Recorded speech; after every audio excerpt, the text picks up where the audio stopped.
ನೀರ್ ಹೆಂಗ್ ಕುಡಿಬೇಕು, ಯಾವಾಗ ಕುಡಿಬೇಕು, ಎಷ್ಟ್ ಕುಡಿಬೇಕು, ಇದ್ರ ಬಗ್ಗೆ ಆಚಾರ್ಯರು ನಮಗ 4 ಬಹಳ ಕ್ಲೀನ್ ಆಗಿರುವಂತ ನೀಟ್ ಆಗಿರುವಂತ ರೂಲ್ಸ್ ಅನ್ನ ಹೇಳ್ಯಾರ.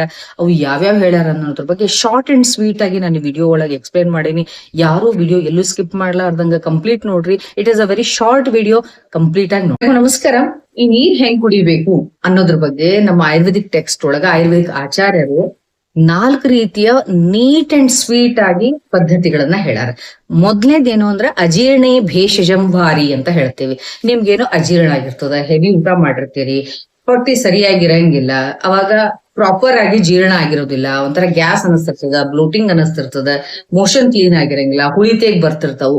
ಇಂಥ ಸಂದರ್ಭದೊಳಗ ಭೇಷಜಂ ವಾರಿ, ಅವು ನೀರನ್ನ ನೀವು ಸ್ವಲ್ಪ ನೀರನ್ನ, ಉಗುರುಬೆಚ್ಚ ನೀರನ್ನ ಸಿಪ್ ಬೈ ಸಿಪ್ ಕುಡಿಯೋದ್ರಿಂದ ಅದು ನಿಮ್ಗ ಭೇಷಜ ಔಷಧಿಯನ್ನು ಕೆಲಸ ಮಾಡ್ತದ.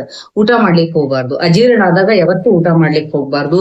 ಒಳಗಡೆ ಇರುವಂತ ಆಹಾರ ಪ್ರಾಪರ್ ಆಗಿ ಜೀರ್ಣ ಆಗ್ಲಿಕ್ಕೆ ಟೈಮ್ ಕೊಡ್ಬೇಕು ಮತ್ತು ಆ ಮೆಟಬಾಲಿಕ್ ಫಂಕ್ಷನ್ ಅನ್ನ ಸ್ವಲ್ಪ ಆಕ್ಟಿವೇಟ್ ಮಾಡ್ಕೋಬೇಕು. ಅಂದ್ರ ನೀವು ಬಿಸಿ ನೀರನ್ನ ಸ್ವಲ್ಪ ಅದು ಘಟ ಕುಡಿಯೋದಲ್ಲ, ಸ್ವಲ್ಪ ಸಿಪ್ ಬೈ ಸಿಪ್ ಚಹಾ ಕುಡ್ದಂಗ್ ಕುಡಿದ್ರೆ ಅದು ನಿಮ್ಗ ಭೇಷಜ ಅಂದ್ರೆ ಔಷಧಿ ಕೆಲಸ ಮಾಡ್ತದ. ಇನ್ನ ಸೆಕೆಂಡ್ ಕಾಂಟೆಕ್ಸ್ಟ್ ಏನ್ ಹೇಳ ಗೊತ್ತಾ, ಜೀರ್ಣೇ ವಾರಿ ಬಲಪ್ರದಂ ಅಂತ ಹೇಳ್ತಾರ. ಈಗ ಯೂಶುವಲಿ ಸಾಯಂಕಾಲ ನೀವು ಸೂರ್ಯ ಅಸ್ತದೊಳಗನ ಊಟ ಮಾಡ್ಬಿಟ್ಟಿರಿ, ಅಲ್ಲಿಂದ ಬೆಳಗಿನವರೆಗೂ ನಿಮ್ ಖಾಲಿ ಇರ್ತದ ಹೊಟ್ಟಿ, ಸರಿಯಾಗಿ ನಿದ್ದೆ ಮಾಡಿದ್ರಿ ಅಂದ್ರೆ ಪ್ರಾಪರ್ ಆಗಿ ಜೀರ್ಣ ಆಗಿರ್ತದ, ದೇಹ ಹಗುರಾಗಿರ್ತದ, ಮೋಷನ್ ಕ್ಲೀನ್ ಆಗಿರ್ತದ. ಅಂತ ಟೈಮ್ ಒಳಗ ಜೀರ್ಣ ಸರಿಯಾಗಿ ಆಗದ ನೋಡ್ಕೊಂಡು ಆಚಾರ್ಯ ಏನ್ ತಿಳಿಸ್ಯಾರ, ವಾಲ್ಯೂಮ್ ಅಂದ್ರೆ ಕ್ವಾಂಟಿಟಿ ತಿಳಿಸ್ಯಾರ. ಪ್ರಸೃತಿ ತ್ರಯಂ ಅಂತ ಹೇಳಿ, ಅಂದ್ರೆ 250 ml ಇಂದ ಹೆಚ್ಚು ಕಡಿಮೆ 300 ml ವಾರ್ಮ್ ವಾಟರ್ ಅನ್ನ ಬೆಳಗ್ಗೆ ಕುಡಿಯೋದ್ರಿಂದ ನಿಮ್ದು ಡೈಜೆಸ್ಟಿವ್ ಸಿಸ್ಟಮ್ ರೀಸೆಟ್ ಆಗ್ತದ ಮತ್ತು ನಿಮ್ಮ ದೇಹಕ್ಕೆ ಬಲವನ್ನ ಕೊಡ್ತದ. ಅದಕ್ಕೆ ಜೀರ್ಣೇವಾರಿ ಬಲಪ್ರದಂ ಅಂತ ಹೇಳ್ತಾರೆ. ಇನ್ನು 3ನೇ ಕಾಂಟೆಕ್ಸ್ಟ್ ಏನ್ ಹೇಳ್ತಾರ ಗೊತ್ತಾ, ಭೋಜನೇ ಚ ಅಮೃತಂ ಬಾರಿ ಅಂತ ಹೇಳ್ತಾರೆ. ನೋಡ್ರಿ, ಊಟಕ್ಕೆ ಕುಂತಾಗ ನೀವು ಪಕ್ಕಕ್ಕ ಒಂದ್ ಗ್ಲಾಸ್ ನೀರ್ ಇಟ್ಕೊಂಡು ಸ್ವಲ್ಪ ಊಟದ ಮಧ್ಯ ಮುಹುರ್ ಅಂದ್ರ ಪದೇ ಅಲ್ಪಂ ಪಿಬೆ, ಸ್ವಲ್ಪ ನೀರನ್ನ ಊಟದ ಜೊತೆಗೇನೆ ನೀವು ಕುಡಿತಾ ಇದ್ರಿ ಅಂದ್ರ ಆಹಾರ ಡೈಜೆಷನ್ ಆಗ್ಲಿಕ್ಕೆ ಹೆಲ್ಪ್ ಆಗ್ತದ.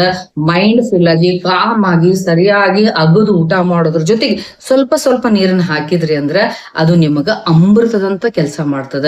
ಪ್ರಾಪರ್ ಆಗಿ ಜೀರ್ಣ ಆಗ್ಲಿಕ್ಕೆ ಸಹಾಯ ಆಗ್ತದ, ಗಟ್ ಹೆಲ್ತಿಗೆ ಬಹಳ ಹೆಲ್ಪ್ ಮಾಡ್ತದ ಮತ್ತು ಎಬ್ಸಾರ್ಪ್ಷನ್ ಕರೆಕ್ಟ್ ಆಗ್ತದ, ಎಕ್ಸ್ಕ್ರಿಯೇಷನ್ ಅಂದ್ರೆ ಮಲ ವಿಸರ್ಜನೆ ಕೂಡ ಸರಿ ಆಗ್ತದ. ಇದು ಬಹಳ ಇಂಪಾರ್ಟೆಂಟ್. ಇದ್ರ ಬಗ್ಗೆ ರಾಂಗ್ ಏನೇನೋ ಹೇಳ್ತಾರಂದ್ರೆ ಊಟದ ಮಧ್ಯೆ ನೀರ್ ಕುಡಿಬಾರ್ದು, ಹಂಗ ಹಿಂಗ ಅಂತ ಹೇಳ್ತಾರ. ಹಂಗೇನೂ ಇಲ್ಲ. ಕ್ಲಿಯರ್ ಆಗಿ ಟೆಕ್ಸ್ಟ್ ಒಳಗ ಮೆನ್ಷನ್ ಇರುವಂತದ್ದು ಭೋಜನೇ ಚ ಅಮೃತಂ ವಾರಿ ಮುಹುರ್ ಪಿಬೇತ್ ಜಲಂ ಅಲ್ಪಂ ಅಂತ ಹೇಳ್ಕೊಂಡು, ಸೊ ಊಟದ ಮಧ್ಯೆ ಸ್ವಲ್ಪ ನೀರ್ ಕುಡಿಬೇಕು. That is very good. ಇನ್ನೊಂದು ಕಾಂಟೆಕ್ಸ್ಟ್ ಏನ್ ಬರ್ತ ಗೊತ್ತಾ, ಭೋಜನಾಂತೇಚ ವಾರಿ ವಿಷಪ್ರದಂ ಅಂತ ಹೇಳ್ತೇವಿ. ಕೆಲವು ಜನ ಊಟ ಮಾಡೋ ಟೈಮ್ ಒಳಗಡೆ ಒಂದ್ ಹನಿನೂ ನೀರ್ ಕುಡಿಲಾರ್ದಂಗ ಹೊಟ್ಟೆ ತುಂಬ ಊಟ ಮಾಡಿ ಆಮೇಲೆ ಲೀಟರ್ ಗಟ್ಲೆ ನೀರ್ ಕುಡಿದ್ ಬಿಡ್ತಾರ. ಒಮ್ಮೆ ಘಟ ನೀರ್ ಎತ್ತಾರಲ್ಲ, ಇದರಿಂದ ಏನಾಗ್ತದ, ಡೈಜೆಸ್ಟಿವ್ ಸಿಸ್ಟಮ್ಗೆ ಹ್ಯಾಂಪರ್ ಆಗ್ತದ. ಆಮ ಉತ್ಪತ್ತಿ ಆಗ್ಲಿಕ್ಕೆ ಇದು ಹೆಲ್ಪ್ ಮಾಡ್ತದೆ.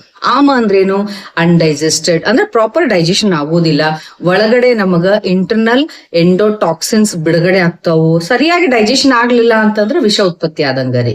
ಸೊ ಇದಕ್ಕ ಭೋಜನಾಂತೆ ವಾರಿ ವಿಷಪ್ರದಂ. ನೀವು ಊಟದ ನಂತರ ಒಮ್ಮೆಲೆ ಹೆಚ್ಚಿಗೆ ನೀರ್ ಕುಡಿದ್ರಿ ಅಂತಂದ್ರ ಆಟೋಮೆಟಿಕಲಿ ಅದು ವಿಷದಂಗ್ ಕೆಲಸ ಮಾಡ್ತದ ಅಂತ ಕ್ಲಿಯರ್ ಆಗಿ ಹೇಳ್ಯಾರ. ಇದು ನಾನು ಹೇಳುವುದಲ್ಲ, ಟೆಕ್ಸ್ಟ್ ಒಳಗ ಬಹಳ ಅಥೆಂಟಿಕ್ ಆಗಿ ಆಚಾರ್ಯರು ಮೆನ್ಷನ್ ಮಾಡಿರುವಂತದ್ದು. ನೋಡ್ರಿ ಎಷ್ಟು ಬ್ಯೂಟಿಫುಲ್ ಆಗಿ ನಮ್ಮ ಪ್ರಕೃತಿ ಏನೇ ಇರ್ಲಿ ಈ ರೀತಿಯಾಗಿ ನೀವು ನೀರು ಕುಡಿಯೋದ್ರಿಂದ ದೇಹಕ್ಕೆ ಬಹಳ ಹೆಲ್ಪ್ ಆಗ್ತದಂತ ಮೆನ್ಷನ್ ಮಾಡ್ಯಾರ. ಇಷ್ಟ ಅರ್ಥ ಮಾಡ್ಕೊಂಡು ನಾವು ಡೈಲಿ ಫಾಲೋ ಮಾಡ್ಲಿಕ್ಕೆ ಏನ್ ಪ್ರಾಬ್ಲಮ್. ಬಟ್ ಇದ್ರೊಳಗೆ ಎಷ್ಟೋ ಗಡಬಡಿ ಮಾಡ್ಕೊಂಡು ಅಜೀರ್ಣ, ಆದ್ಮಾನ, ಆಟೋಪ, ಗುಲ್ಮ, ಕಾನ್ಸ್ಟಿಪೇಷನ್, ವಿಬಂಧ ಇವನ್ನೆಲ್ಲ ಮಾಡ್ಕೊಂಡಿರ್ತೇವೆ. ನೀರಿಗೆ ನಾವು ದುಡ್ಡು ಕೊಡ್ಬೇಕಾಗಿಲ್ಲ, ಅಂದ್ರೆ ಕುಡಿಯೋ ನೀರ್ ಆರಾಮಾಗಿ ಸಿಗ್ತದೆ. ಪ್ರಾಪರ್ ಆದಂತಹ ನೀರನ್ನ, ಒಳ್ಳೆ ಎಲೆಕ್ಟ್ರೋಲೈಟ್ಸ್ ಇರುವಂತಹ ನೀರನ್ನ, ಈ ಹೆಂಗ ನಮ್ಮ ಆಪ್ತೋಪದೇಶ ಅಂತ ಹೇಳ್ತೀವಿ ಅಂದ್ರೆ ನಮ್ಮ ಆಚಾರ್ಯ ಹೇಳಿದ ರೀತಿ ಒಳಗ ನೀವು ಸರಿಯಾಗಿ ಮೈಂಡ್ ಫುಲ್ಲಿ ಕುಡಿದ್ರಿ ಅಂದ್ರೆ ಡೆಫಿನೆಟ್ಲಿ ಎಷ್ಟೋ ರೋಗಗಳನ್ನ ನಾವು ಪ್ರಿವೆಂಟ್ ಮಾಡಬಹುದು. ಐ ಹೋಪ್ ನಾ ಇವತ್ತು ಹೇಳಿರುವಂತ ವಿಷಯ ಬಹಳ ಸಣ್ಣದಾದ್ರೂ ಕೂಡ ಎಲ್ಲರಿಗೂ ಅರ್ಥ ಆಗ್ಯದ ಅನ್ಕೊಳ್ತೀನಿ.